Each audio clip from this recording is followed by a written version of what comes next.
لەم پارەیەوە گفتوگۆی زیاتر دەکەم. دکتۆر ژیار ئاغاپوری پسپۆڕی یاخود پرۆفیسۆری یاریدەدەر و بەڕێوەبەری سەنتەری ئاشتی و ئاسایشی مرۆیی لە زانکۆی ئەمریکی کوردستان لە دهۆ کۆمیوانی ئەمەیە. دکتۆر زۆر بەخێر، بە سوپاس بۆ ئامادەبوونت. ئەم پرسێکە کە دیموکراتیەکان و کۆماریەکان لە ئەمریکا لەسەری کۆکن، بۆیە چاوەڕێ دەکرێت کە پەسەند بکرێت. بەڵێ، سڵاو بۆ جەنابتان و بینەرانی بەڕێز. دیارە ئەو پرسە هەم پرسێکە کە دموکراتەکان و کۆماری خوازەکان و هەم بەگشتی شەقامی ئەمریکا و بەگشتی دەتوانم بڵم هەموو جیهان لە پشتێتی، یعنی هەموو جیهان دنیای ئازاد لە پشتی ئەو پرسەیە، وەکو ئەرکێکی ئەخلاقی، وەکو ئەرکێکی هاوسۆزی بۆ کورد کە هەم لە شەڕی داعشدا هاوپەیمانێکی دنیای ڕۆژئاوا بووەوە، هەم دۆستێکی دنیای ئەوروپا و ئەمریکاشە هاوسۆزی لەگەڵە. بۆیە ئەو دوو سەناتۆرە وەکو ئەرکێکی ئەخلاقی و هاوسۆزی ئو کارەیان کردو و دەستیان کردو بە پێشکەشکردنی و پرۆژە یاسایە. بەڵام ئەوەی کە ئایا ئەو پرۆژە یاسایە دەچێتە پێشەوە یا پێشکیا چەندە ئاڵوگۆڕساز دەکا، ئەوە بەڕاستی جێگای مشتومڕی زیاترە و پێویستە ئێمە هێندێک ڕیالیستانە و واقعیانە سەیری مەسەلەکە بکەین. ئەوەی کە هاوسۆزی هەیە، ئەوەی کە ئەو پرۆژە یاسای ئەخلاقیە برێک جیاوازە لەگەڵەوەی کە ئێستا بەرژەوەندەکانی ئەمریکا چی دەخوازێ. من ئەو قسانەی کە لنزی پێتوە بەرژەوەندەکانی ئەمریکا ئێستا چیە خوازێ؟ ئەو گلەیەی کە هەیە لە پراوێز خستنی کورد لە سووریا، پشتگوێ خستنی کوردە لە ڕاستیە؟ بەڵێ، منیش ئێستارێک دەمویست باسیەوە بکەم کە من پێم وایە بەرژەوەندەکانی ئەمریکا لەو بەتایبەتی لەو یەک ساڵی دواییدا ئاڵوگۆڕێکی زۆری بەسەرداهاتوە. بەرژەوەندەکانی ئێستا لە ئەمریکا تەنیا تاریف ناکرێت، تەنیا شرۆڤە ناکرێت، بەڵکو بەرژەوەندەکانی ئەمریکا لە هەرێمی ناوچەی ڕۆژهەڵاتی ناوەڕاستە ئێستاکانە باس دەکرێت و هێزە هەرێمایەتیەکانن کە کاریگەری یەکجار زۆران لەسەر و بەرژەوەندی هەیە. ئەوە من نام هەیە زۆر ڕەشبین لەسەر و پرۆژە یاسایە قسە بکەم و پێم وایە هەنگاوێکی زۆر باشە و هەر ئەوەی کە توانیوێتی دەنگی کورد بە دنیا بگەیەنێ بۆ خۆی هەنگاوێکی پۆزیتیڤە، بەڵام دەبێ واقع بین کە زۆر هیواش لەسەر پرۆژەی ئەو پرۆژە یاسایە دروست نەکەین. بۆچی؟ لەبەر ئەوەی کە ئەو پرۆژە یاسایە لە پێشدا دەیهەوێت کورد بپارێزە، بەڵام نەیەکتۆ کورد وەکو چی دەپارێزە؟ ئایا کورد تەنیا لە شەڕ دەپارێزیە وەکو تاکەکان کە پێشگیری لە شەڕ بکایان نا؟ و بۆ ئەو پاراستنش مکانیزمێکیان داناوە، مکانیزمی ئابووریان داناوە. یعنی هیچ باس لەوە ناکەن کە بۆ وێنە ئەو بەرگری و پشتگیری لە کورد چۆن بێت. دەیان هەیە ئەگەر یاساکە لە کۆنگرەی ئەمریکا پەسەند بکرێ، کەویش پرۆسەیەکی خۆیەتی، پرۆسەیەکە ڕەنگە زۆر بخاوێنێ بۆ پێی ئەو ئاڵوگۆڕە خێرایانەی کە لە ڕۆژهەڵاتی ناوەڕاست و لە سووریا دێتە پێشە، ڕەنگە ئێمە و چاوەڕوانیمان نەبێت کە بەو زوویە و یاسایە پەسەند بکرێ و دواتیش دوای پێویستی بە چیە بێ بۆی وەکو خۆی پەسەند بکرێ و ببێتە بڕیار؟ یاساکە لە پێشدا ئێستا پێشکەشی کۆنگرە کراوە، دەبێت شرۆڤە بکرێت، دەبێت بچێتە کۆمیتە تایبەتەکانەوە، کۆمیتەی وەزارەتی دەرەوەی ئەمریکا و هەروەها دەنگی لەسەر بدرێ، مشتومڕێکی لە زۆری لەسەر دەکرێت، چونکە پرۆژەیەکە بەرژەوەندی نەک ئەمریکایەکان بەرژەوەندی وڵاتانی زلهێزی تێدایە، بەرژەوەندی قەتەر و سعودیە و تورکیای تێدایە و ئەوانش بە دڵنیاییەوە لۆبێکی زۆر بەهێزیان لە ئەمریکا هەیە و لۆبی ئەوانش ئەتر هەموو کەسێک دەزانێت لۆبی ئەوانە زۆر لە لۆبی کورد بەهێزترە لەوێ.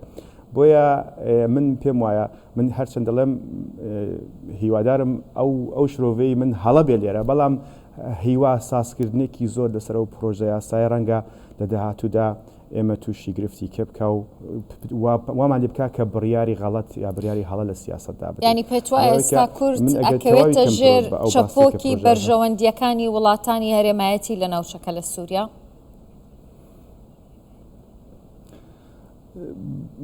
لە کوردخایاندا ڕەنگە وای لەبێ، لە کوردخایاندا وایە، بەڵام لایەنی پۆزیتیڤی شەیە کە ئێمە دەبێت باسی بکەین بەو مانایانێک کە هەموو شتێک ئێستا وەکو ئەوەیە دەمێنێتەوە کە ئێستا هەیە. یعنی ئەو ئاڵوگۆڕانی کە بەتایبەتی لە یەک هەفتەی پێشوودا هاتوۆتە پێشێ هاوسۆزێک کە بۆ دنیا ساز بووە، دەنگی کورد ئێستا کورد بخۆی جۆرێک دەڵێ من بوونێکم، من هەبوونم هەیە لە سیاسەتی نێودەوڵەتیدا، دەبێت دەنگم ببیستن و ئەو دۆستانەی کێم بەتایبەتی لە شەقامەکانی ئوروپا و ئەمریکادا ئەوان دەتوانێت یارمەتی زۆریەوە بدا. من پێم وایە ئێستا ڕەنگە ئێمە بڕێک ڕەشبین بین بەڵام ئاڵوگۆڕ زۆر دێتە پێشیە و ئەو پرۆژە یاسایە مەسەلەی سووریە مەسەلەی هەسەدە مەسەلەی تەنانەت نووری مالکی لە عێراق هەمووی لە چوارچێوەی پازلێکدایە بە نێوی پەیوەندی ئێران و ئەمریکا.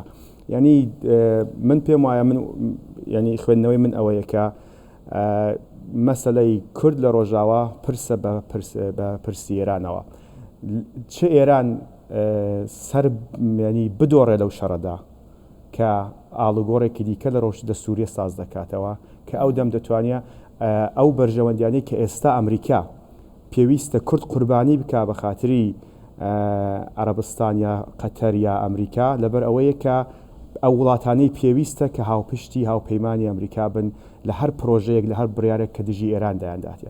ئەگەر وایدا بنین کە ئەم شەڕەت دەکرێ ئەم هێرشە بۆ سەر ئێران دەکرێت یا تەنانەت بە شێوەیەک ئێران تەسلیم دەبێ دوای ئەوە ڕەنگە هاوچێشەکان لە سووریەش بگۆڕێن چونکە ئیتر ئەمریکا و دەم پێویستێکی بەو شێوەی بە ئەم وڵاتانە نامێنێتەوە. ئەوە لایەکە ئەگەر دیسان وایدا بنین کە ئێران سەریش بکەوێت کە احتمالێکی زۆر زعیفە بەڵام ئەگەر وایدا بنین دیسانیش ئێران هەر پێویستی بە ڕۆژاوا دەبێتەوە ڕەنگە بتوانێت وەکو ڕاگرتنەوە و هێنانەوەی هاوسەنگی هێز بتوانێت بچێتەوە نێو سووریا ئەگەر وایدا بنین کە سەرکەوتوو بکە احتمالێکی زۆر زعیفێت لەوە. بەڕێز ژیار ئەگەر درێژخایەندا هاوچێشەکان زۆر دەگۆڕدرێن. بەڵێ ئەگەر ئەمریکا پشت بکاتە کورد لە ڕۆژاوای کوردستان و لە سووریا ئەمە بۆ کورد زۆر مەترسیدارە؟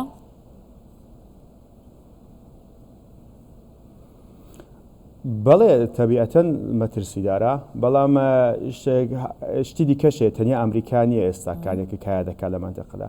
ئێستا لە یەک ساڵی داهاتوودا بەڕاستی ئەو ڕۆڵی کە وڵاتانی هەرێمایەتی هەیەە زیاترە ڕۆڵێکی کە وڵاتانی وەکو ئەمریکا و زلهێزەکان هەیەە بەڵام تەنیا ئەمریکاش بڕیار نادا. ئێمە دوێنێ ئەگەر ئەو بڕیارانەی کە لە پارلەمانی ئەڵماندا درا لەسەر کورد زۆر پۆزیتیڤ بوون ئوروپایەکان دەتوانن بە شێوەیەکی دیکە هاوکاری بکەن یعنی دەتوانێت ئەو ڕۆڵەی کە ئەمریکا پێشتر بووی دابش بکرێ بەسەر چەند هێزی ئوروپایی و ناوچەیدا. بەڵام لێرەشدا کوردیش بۆ خۆی دەوێت بزانێت چۆن ئەکتەرە سیاسیەکانی کورد کە چۆن خوێندنەوەیەکی تازایان بۆ دنیای ئێستا دەبێتەوە. هاوچێشەکان زۆر گۆڕدراوە.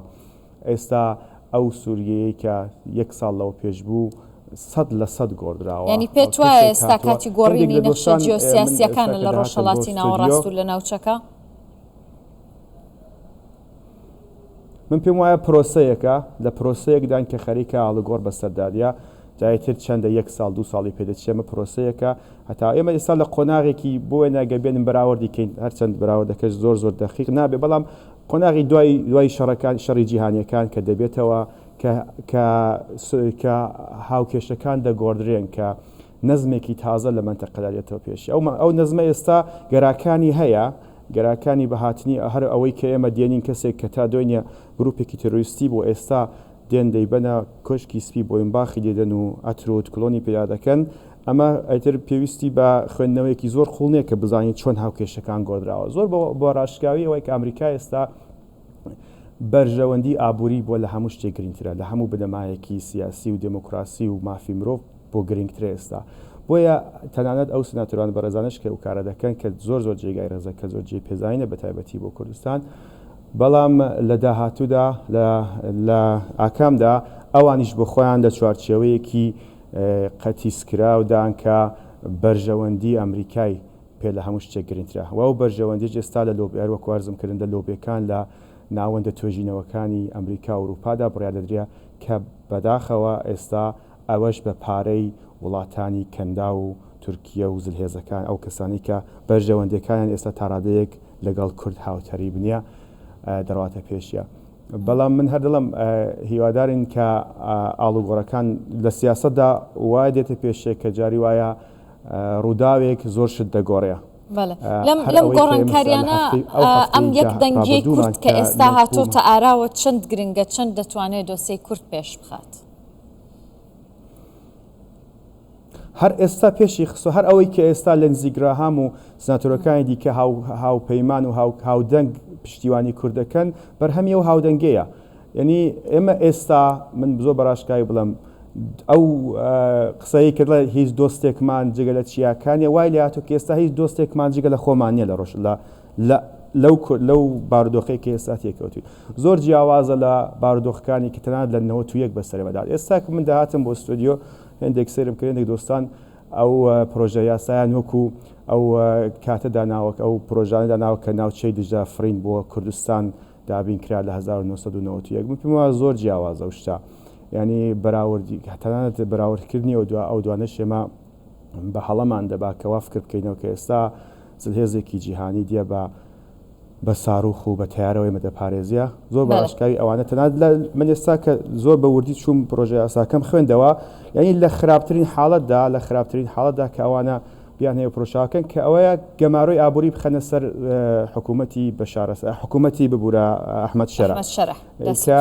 ئەویش یا دیر ئەو پەڕی بەڵێ یا ئەو پەڕی توندی ئەو پرۆژە یاسایە ئەوەیە کە ئەم گروپە دیسان ینی ئاوای نووسیوە هەوڵ بدەن try to do کە هەوڵ بدەن کە تەحریری شام دیسان بۆکو گروپێکی تەرۆریستی بناسنەوە و ئەگەر بەردەوام بن لە هێرشکردن بۆ ڕۆژە ڕۆژاوە پلانی سناپبەک ینی پلانیەوەی پێدەن گەڕاندنەوەی گەمارۆکانی پێشوو کە لەسەر سووریا بۆ ئەوانە بگەڕێنەوە بۆیە بەڵێ ئەو سزانە بگەڕێنەوە کە ئەوەش ڕەنگە کورد وەکو تاک بپارێزێ لە سووریا بەڵام وەکو ئەوەی کە وەکو کیانێکی سیاسی باسیەوە نەکراوە من ناڵێم کە ئەمە ئایا چۆن دەتوانین ئەو کیانە پارێزەوە بەس باسێکی دیکەیە بەڵام ئەوەی دەتوانم کە کەسی سیاسیە بە کەسی ئەوانەی کەس لە داڕشتنی سیاست لە کوردستاندا بڕیار دەدەن دەبێت وریاتر بن و هیوایەکی زۆر لەسەر ئەو پرۆژە یاسایە